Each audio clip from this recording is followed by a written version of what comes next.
Assalamualaikum warahmatullahi wabarakatuh. Bismillah, alhamdulillah, assalatu wassalamu ala rasulillah Sayyidina wa maulana Muhammad ibn Abdillah la nabiyya ba'dahu wa ala alihi wa man tabi'ah minat dunya ilal qiyamah. La haula wa la quwata illa billah amma ba'du. Hadirin ma'asyiral muslimin hafidhakumullah. Pagi ini akan kami bacakan penjelasan Imam Ghazali terkait dengan akhir surah Al-Baqarah. Bismillahirrahmanirrahim. Qala telah berkata sapal Imam Ghazali rahimahullah, semoga Allah selalu merahmatinya, fil Ihya'i dalam kitab Ihya Ulumuddin. Lamma nazala tatkala turun apa qauluhu ta'ala, firman Allah ta'ala yang bunyinya lillahi ma fis samawati wa ma fil ard wa in tubdu ma fi anfusikum aw tukhfuhu yuhasibkum bihillah. Lillahi miliknya Allah ma sesuatu fis samawati yang ada di beberapa langit, mulai langit ke-1 sampai langit ke-7, semua yang ada padanya adalah miliknya Allah. Wa ma fil ardi, dan apa saja yang ada di bumi itu semuanya juga miliknya Allah. Wa in tubdu, dan jika kalian menampakkan ma sesuatu fi anfusikum yang ada di dalam hati kalian, au tukhfuhu atau kalian menyembunyikannya, yuhasibkum bihillah, maka Allah akan menghisapnya. Kalimat inilah yang membuat para sahabat terasa berat. Jadi Imam Ghazali menjelaskan dalam kitab Ihya ketika turun firman Allah dalam akhir surah Al-Baqarah yang menjelaskan bahwa milik Allah lah apa yang ada di beberapa langitnya Allah dan apa yang ada di dalam bumi. Kemudian Allah melanjutkan firman-Nya, jika kalian menampakkan apa yang ada dalam hati kalian atau menyembunyikannya, baik yang tampak maupun yang tersembunyi, itu semuanya harus kalian pertanggungjawabkan di hadapan Allah. Syakko, maka terasa berat, dzalika yang demikian itu, ala ashabi Rasulillah sallallahu alaihi wasallam, atas para sahabat Rasulullah sallallahu alaihi wasallam wa radhiyallahu anhum, dan semoga Allah meridhai mereka para sahabat. Karena para sahabat terasa berat memahami ayat tersebut. Faja'u, maka para sahabat mendatangi ilaihi kepada Rasulullah. Wa qalu, kemudian para sahabat berkata, ya Rasulullah, wahai utusannya Allah, kallafana mala nutiku, Allah telah membebani kami sesuatu yang kami tidak mampu menanggungnya. Wa fahimu, dan para sahabat memahami minal ayati, dari ayat tadi, yaitu ayat lillahi ma fis samawati wa ma fil ard wa in tubdu ma fi anfusikum aw tukhfu yuhasibkum bihillah. Itu oleh para sahabat dipahami al-mu'akhadzata, adanya siksa, wal muhasabata, dan perhitungan, hatta ala hadisin nafsi, sampai apa yang diucapkan oleh hati seseorang. Jadi para sahabat memahami berdasarkan ayat tersebut, nanti kita di hadapan Allah itu harus mempertanggungjawabkan apa yang kita lakukan, baik yang tampak maupun yang tersembunyi. Kalau yang tampak kemudian harus dipertanggungjawabkan, itu sesuatu yang wajar, memang sudah tampak. Nah, yang paling sulit itu adalah apa yang masih di dalam hati, ya. Baru di dalam hati sudah harus dipertanggungjawabkan di hadapan Allah, itu bagi para sahabat terasa berat. Karena kita ini kan sulit untuk mengendalikan apa yang ada di dalam hati, ya. Kalau mengendalikan perbuatan yang tampak itu masih lebih mudah dibanding dengan mengendalikan apa yang ada di dalam hati, karena hati itu respon spontan, Ya. Jadi kalau kita melihat sesuatu yang jelek itu ya spontan hati kita itu tidak suka. Gitu. Melihat apa gitu ya kadang-kadang spontan dan itu sulit untuk dikendalikan. Nah yang seperti itu berdasarkan ayat tadi kelak tetap harus dipertanggungjawabkan di hadapan Allah. Itu yang terasa berat. Maka mereka kemudian mengadu kepada Rasulullah tentang ayat tadi agar Rasulullah berkenan menego Allah lah kitanya. Faqala, mendapatkan pengaduan dari para sahabat tadi, kemudian Rasulullah bersabda lahum kepada para sahabat, aturiduna antakulu, apakah kalian akan mengucapkan kama qalat sebagaimana yang diucapkan Banu Israila oleh Bani Israel. Mereka ketika turun firman Allah terkait dengan tanggung jawab mereka atau beban kewajiban kepada mereka, Bani Israel itu mengucapkan sami'na wa asoina, kami dengar dan kami durhaka. Jadi Rasulullah nggak langsung mendukung apa yang diminta oleh para sahabat, tapi Rasulullah menasehati dulu. Ya, kalian itu kok ikut-ikutan ngomong kayak gitu, apa kalian mau ikut-ikutan kayak Bani Israel kalau ada kewajiban dari Allah? Ya, kemudian mereka mengatakan sami'na wa asoina, kami dengar tapi kami durhakai. Walakin tapi ucapkanlah, walakin kulu tetapi ucapkanlah sami'na wa ata'na ghufranaka rabbana wa ilaikal masir. Ini ajaran dari Rasulullah kepada para sahabat tadi, ya.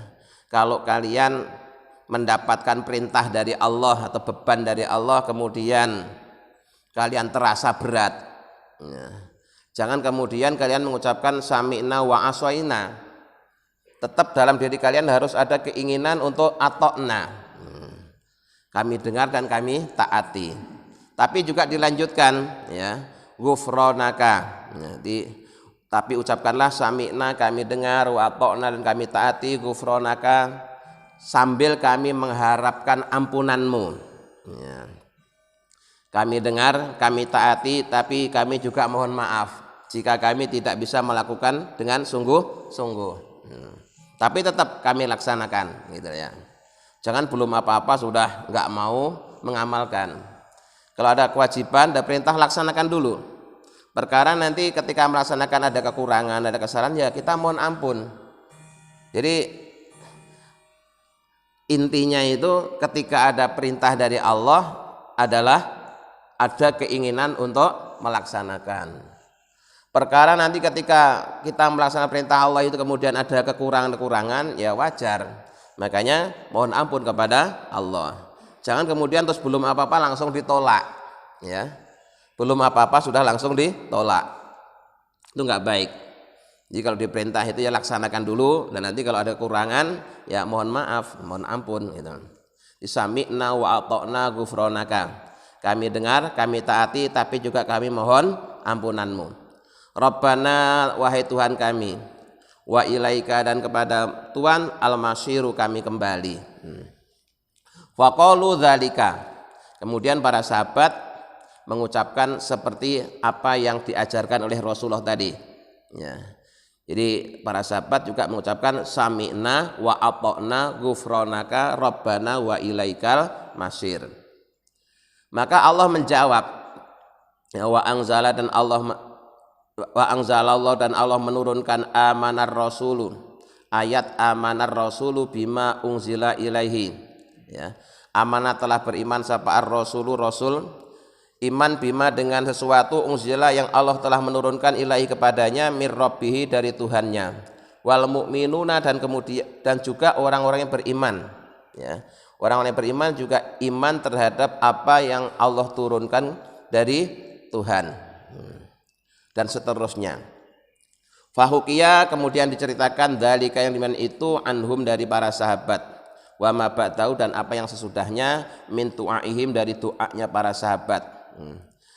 Antara doanya bi alla yu'akhidhahum, para sahabat memohon kepada Allah agar Allah tidak menyiksa kepada mereka bin nisyani, sebab lupa, wal khoto'i dan salah.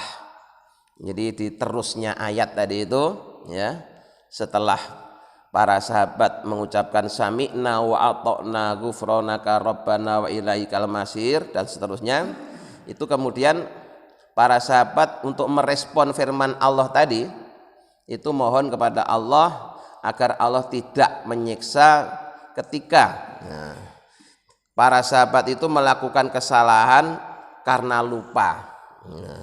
Melakukan kesalahan karena lupa.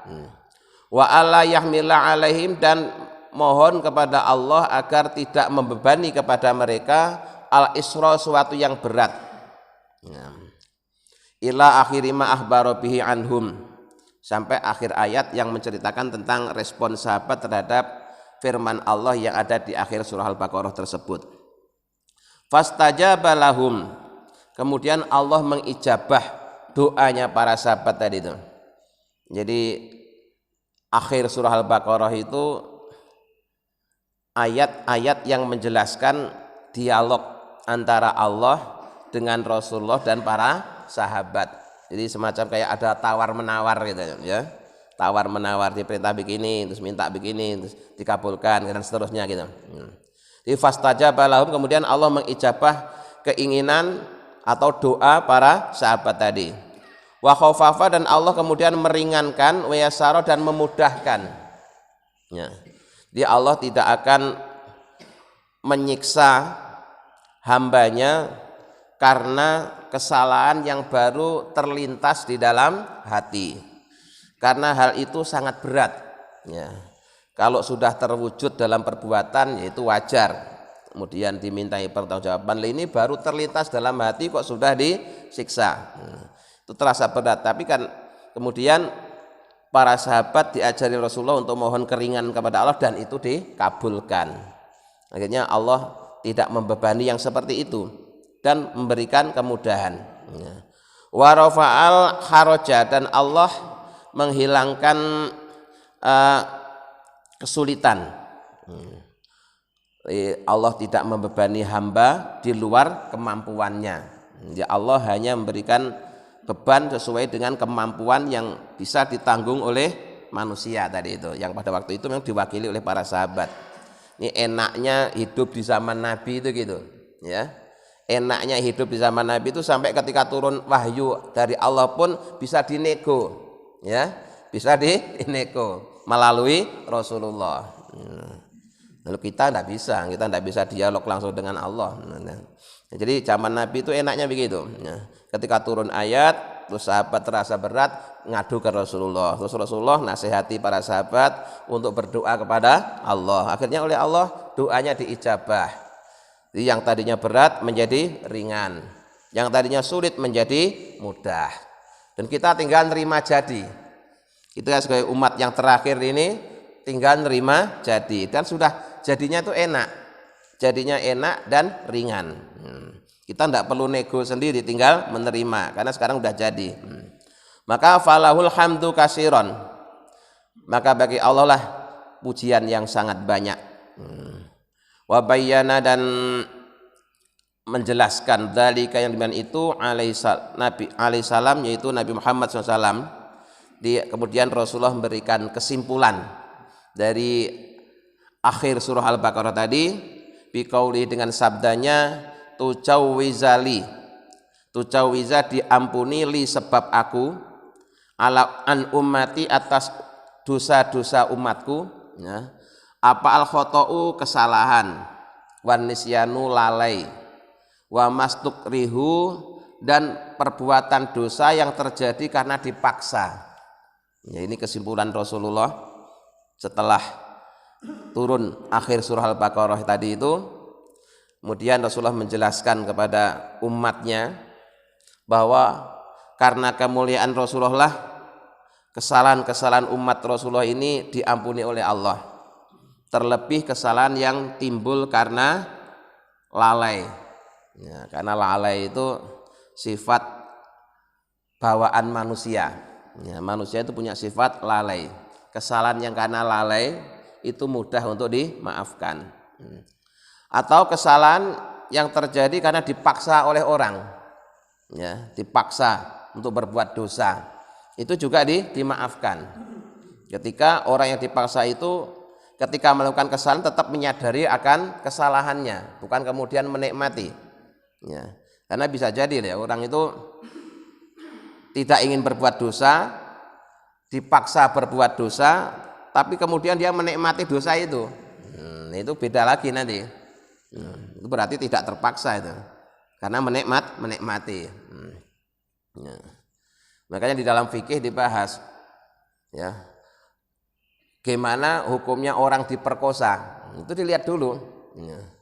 Kalau dia tetap memberontak dan tidak menikmati, berarti dia dipaksa. Tapi kalau kemudian dia menikmati, ya beda lagi nanti urusannya, gitu. Ya. Jadi dosa-dosa yang terjadi karena dipaksa oleh orang lain, ya, atau dipaksa oleh keadaan, itu sesungguhnya mudah untuk dimaafkan oleh Allah. Itu istilahnya orang yang melakukan dosa sambil menangis, nak. Ya. Dia melakukan dosa sambil menangis itu diampuni oleh Allah. Dia ya melakukan dosa, tapi karena terpaksa sehingga dia melakukan dosa itu sambil menangis. Nah, itu mudah diampuni oleh Allah. Tapi kalau dipaksa disuruh melakukan perbuatan dosa terus melakukannya dengan senang hati, wah ini beda lagi ini urusannya. Ya. Jadi kesalahan, kelalaian dan perbuatan dosa yang karena dipaksa oleh keadaan atau dipaksa oleh lingkungan atau oleh orang lain, jika dia tidak menikmati dosa yang dipaksa tadi itu, ya, itu mudah dimaafkan oleh Allah. Wa ma hadasu bihi anfusahum, dan apa yang terlintas di dalam hati.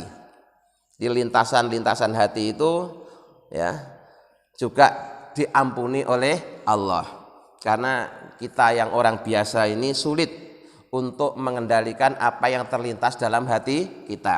Ya. Kadang-kadang tiba-tiba tidak suka sama orang, marah sama orang, walaupun itu tidak terucap, tidak sampai dalam bentuk perbuatan, hanya di dalam hati. Itu dulunya dosa yang seperti itu harus nanti dimintai penjawaban oleh Allah. Tapi setelah turun akhir surah Al-Baqarah ini, kemudian ya dosa akibat lintasan hati itu dimaafkan oleh Allah. Malayakulu, selama mereka belum mengucapkan, au ya'malu, atau mereka melakukan. Jadi kalau baru terlintas dalam hati itu dimaafkan oleh Allah, karena dapat barokahnya Rasulullah, hasil nego tadi itu, ya, hasil nego dengan Allah tadi itu. Sehingga kalau umatnya melakukan kesalahan karena lalai, karena dipaksa, kemudian kesalahan itu bersifat batiniah, hanya lintasan hati, belum sampai terucap dan belum sampai dalam bentuk perbuatan, itu dimaafkan oleh Allah. Yang demikian ini keterangan Imam Ghazali dalam kitab Ihya Ulumuddin. Nah, wa qauluhu ta'ala, kemudian melanjutkan penjelasan dengan firman Allah yang berbunyi wala tamutunna illa wa antum muslimun.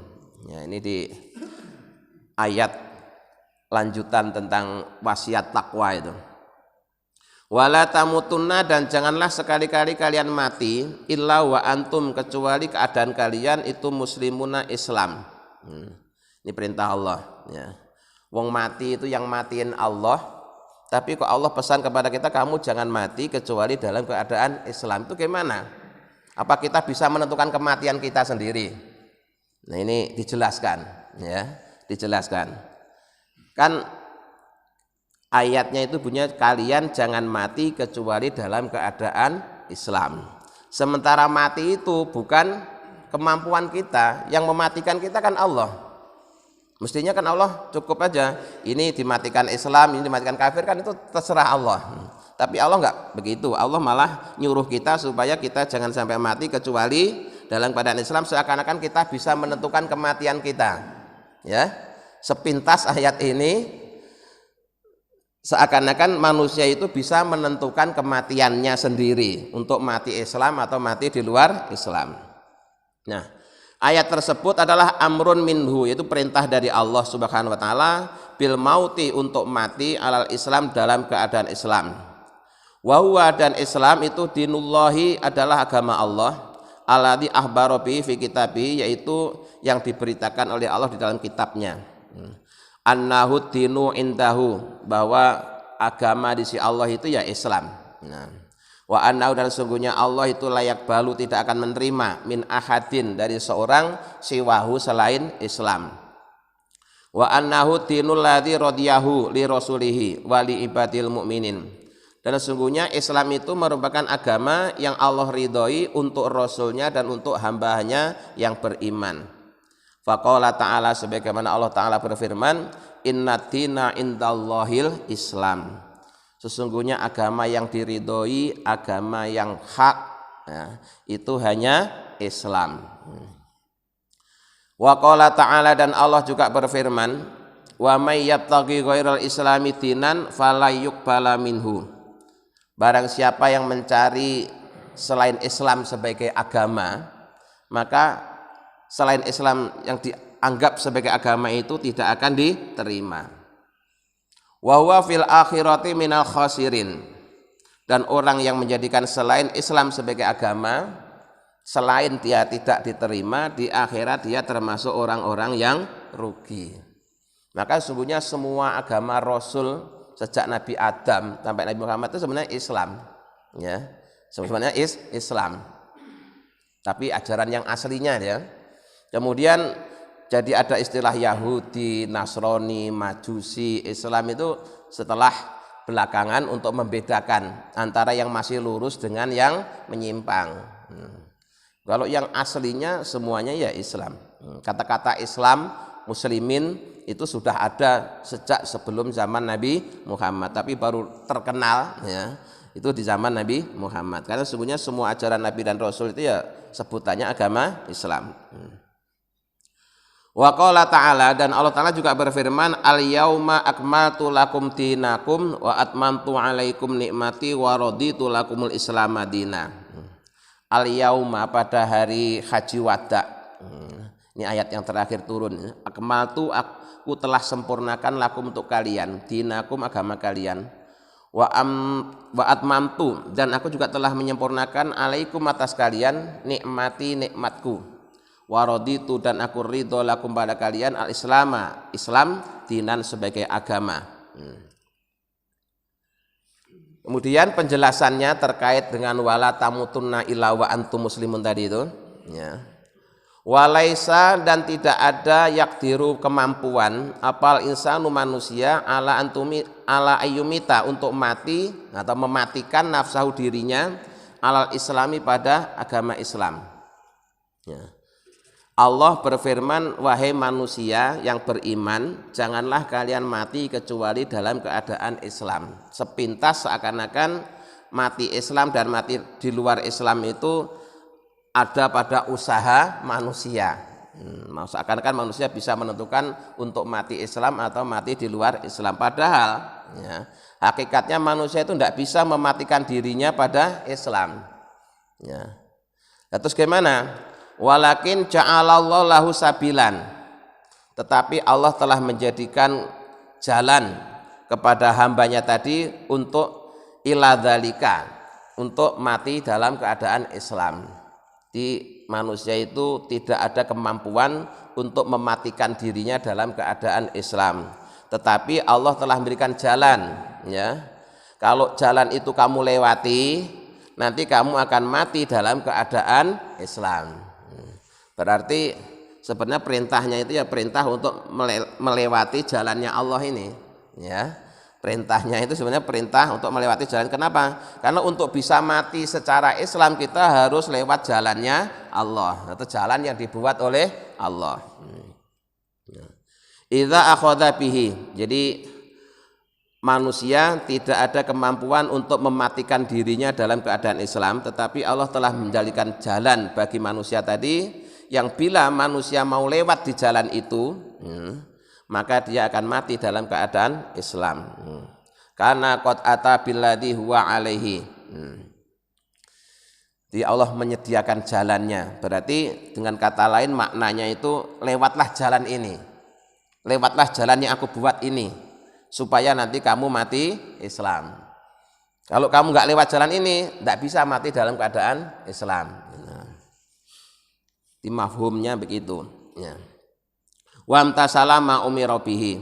Jadi maknanya lewat jalannya Allah, yaitu ya melaksanakan perintah-perintahnya Allah, menjalani perintah-perintah agama.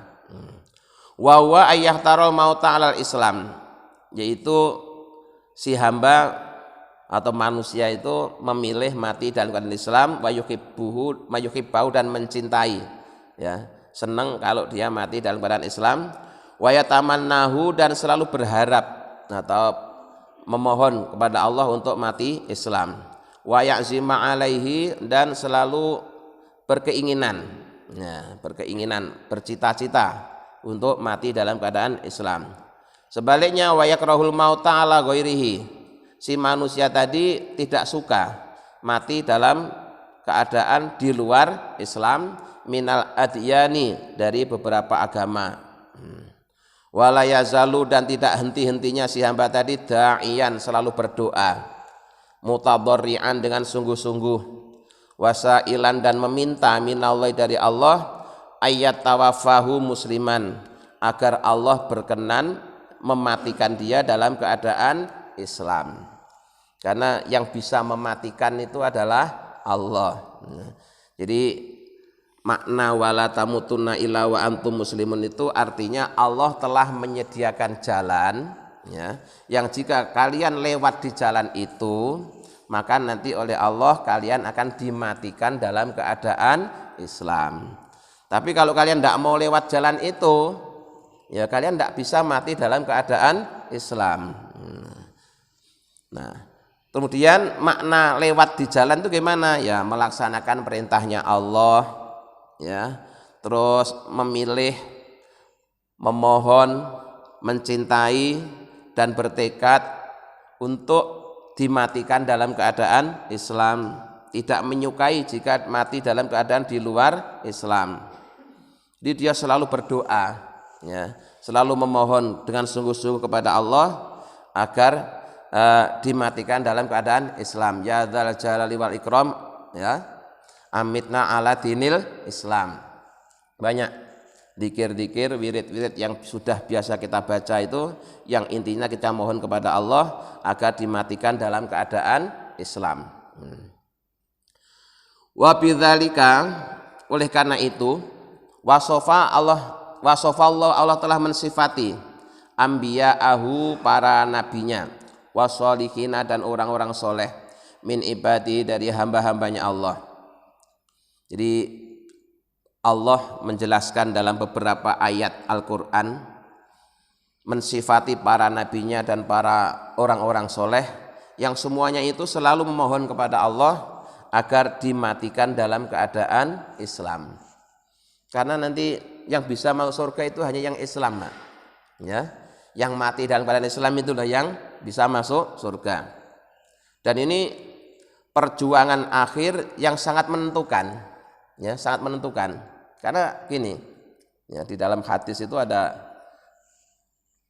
hadis yang mengerikan, ya, ada hadis yang mengerikan. Kenapa saya katakan mengerikan? Begini, ada orang seumur hidup itu iman dan beramal soleh, bahkan seakan-akan antara dia dengan surga itu tinggal satu langkah, ya, tinggal satu langkah lagi sudah masuk surga. Tapi yang terjadi, dia mati dalam keadaan kafir. Naudzubillah min dzalik. Istilahnya su'ul khotimah, mati dalam keadaan kafir. Padahal dia seumur-umur sudah beriman, seumur-umur sudah beramal soleh, seakan-akan antara dia dengan surga tinggal satu langkah lagi. Tapi ternyata yang satu langkah itu menjadikan dia masuk neraka karena su'ul khotimah, dari mati dalam keadaan kafir. Nah, sebaliknya juga ada, ya, orang-orang yang seumur-umur itu berbuat keburukan, kafir, seakan-akan antara dia dengan neraka itu tinggal selangkah, ya, selangkah lagi udah masuk neraka itu.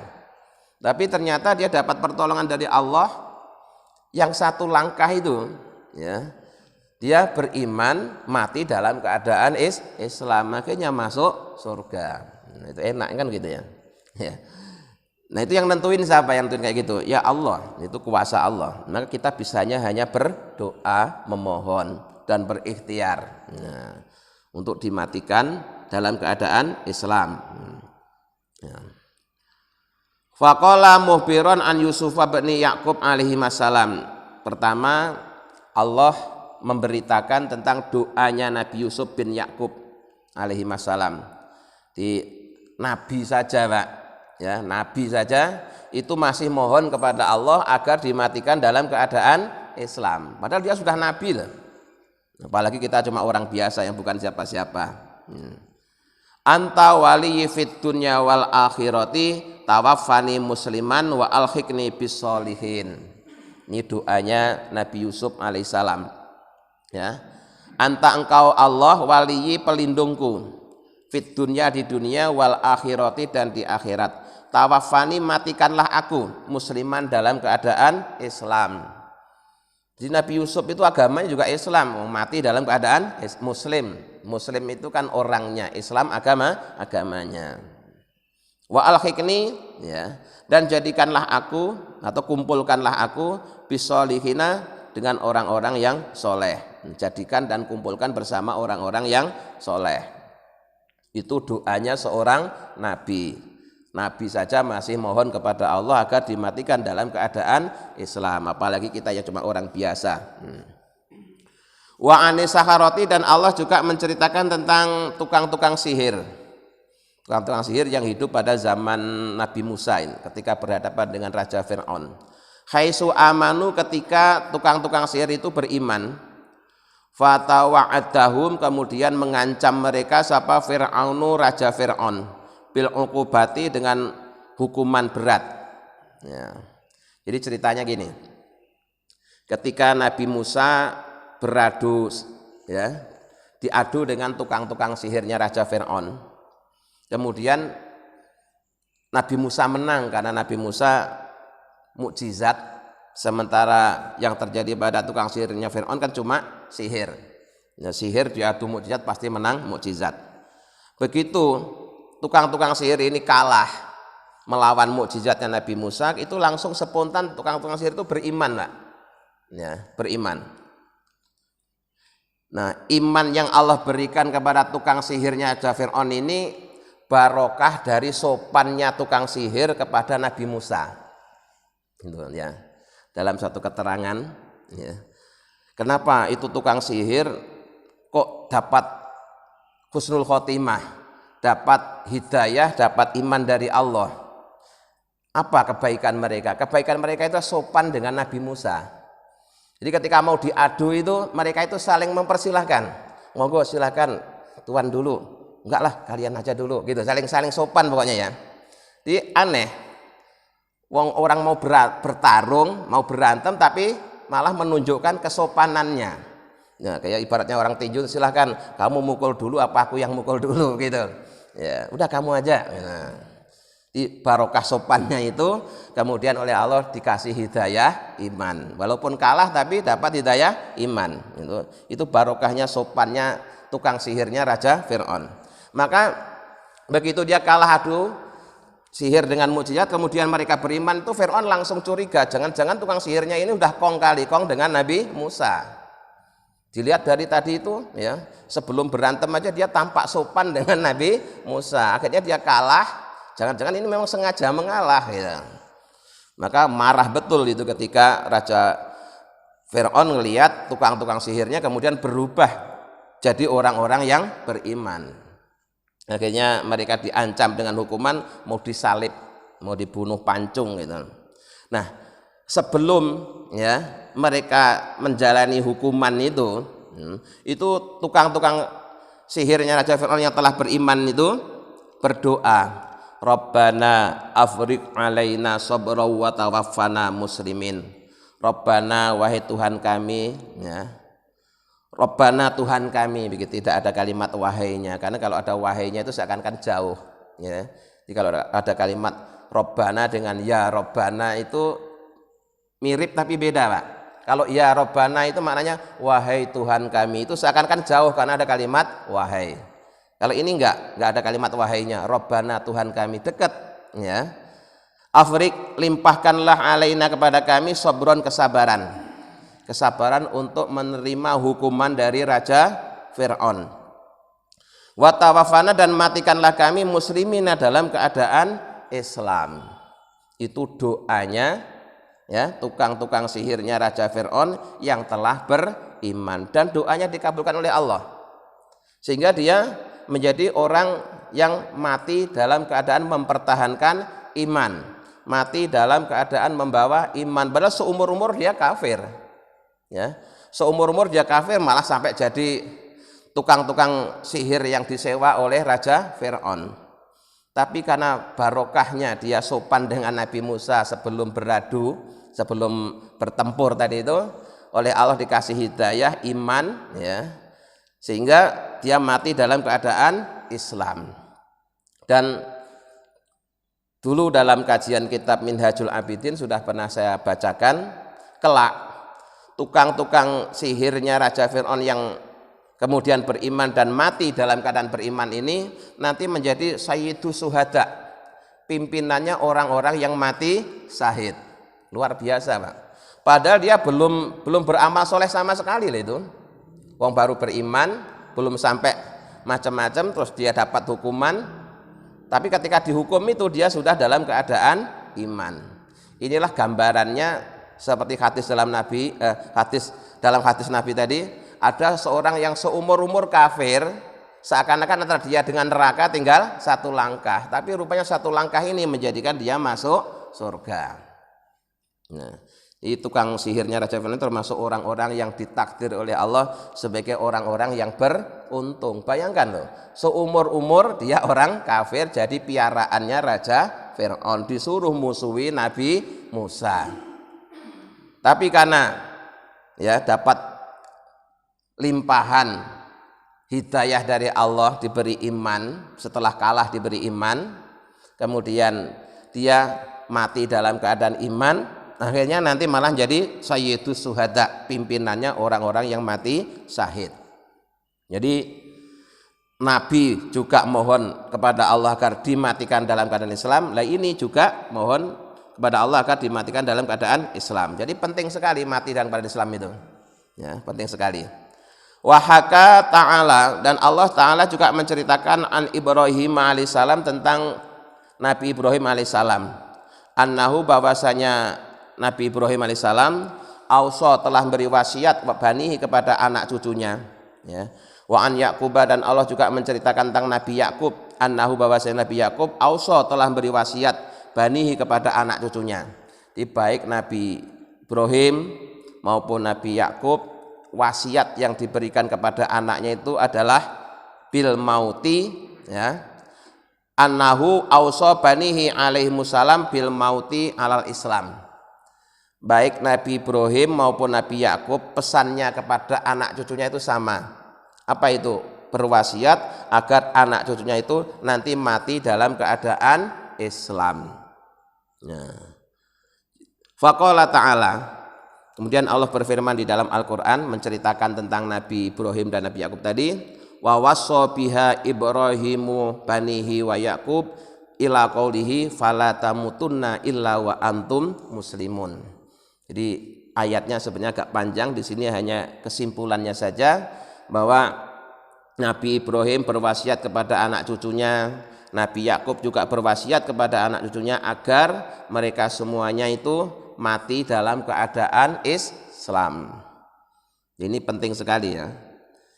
Jadi wasiatnya para rasul kepada anak cucunya itu diungkapkan dengan kalimat begini, ma ta'buduna mim ba'di ya. Wahai anak cucuku, apa yang kalian sembah setelah aku mati. Itu yang paling dikhawatirkan para nabi rasul itu hanya satu, kalau sampai setelah orang tuanya mati terus anaknya pindah agama. Itu yang paling dikhawatirkan ya. Jadi Rasul aja masih punya kekhawatiran seperti itu loh Pak. Itu sudah Rasul loh. Nabi Ibrahim itu termasuk ulul azmi, bukan Rasul sembarangan, tapi Rasul papan atas. Itu aja masih berpesan kepada anak cucunya ya, jangan sekali-kali mati kecuali dalam keadaan Islam. Di ayat yang lain, ma ta'buduna mim ba'di, wahai anak cucuku, apa yang kalian sembah setelah aku mati. Kalau aku masih hidup kemudian kalian nyembah Allah wajar, tapi kalau aku mati jangan-jangan nanti kalian pindah, bukan nyembah Allah lagi. Nah ini harusnya kita teladani, ya, kita teladani anak cucu kita, harus selalu kita wasiat agar mereka tetap berpegang teguh pada agama Islam. Kita harus khawatir kalau kemudian anak kita nanti murtad. Kita harus takut kalau anak kita nanti keluar dari Islam. Tapi yang terjadi sekarang kan tidak seperti itu. Banyak orang tua yang dikhawatirkan anaknya itu adalah mata kuluna mim ba'di.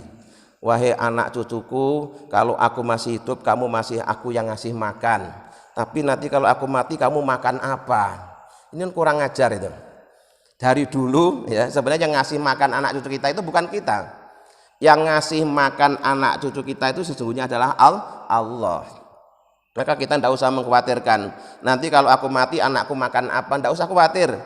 Wong sekarang aja kita masih hidup, yang ngasih makan anak kita itu adalah Allah. Kita sendiri itu makan yang ngasih juga Allah, tidak usah khawatir. Kalau soal makan ya tidak usah khawatir. Yang harus kita khawatirkan adalah apabila setelah kita mati ternyata anak cucu kita pindah akidah, itu naudzubillah min dalik. Maka Nabi pun juga khawatir kalau anak cucunya itu pindah akidah. Nah, pagi ini sampai di sini dulu, insya Allah kita lanjutkan pada pengajian yang akan datang. Mudah-mudahan kita bisa memahami dan mengamalkannya. Amin ya rabbal alamin. Allahumma sholli ala sayyidina Muhammad wa sallam Muhammad alhamdulillahi rabbil alamin. Allahumma inna nas'aluka imanan da'ima yaqinan shadiqa wa qalban khashi'an lisanan dzakira wa rizqan halalan wa ilman nafi'an dan sholiha. Rabbana atina fid dunya hasanah wa fil akhirati hasanah wa qina adzabannar. Subhana rabbika rabbil izzati amma yasifun wa salamun alal mursalin walhamdulillahi rabbil alamin. Assalamualaikum warahmatullahi wabarakatuh.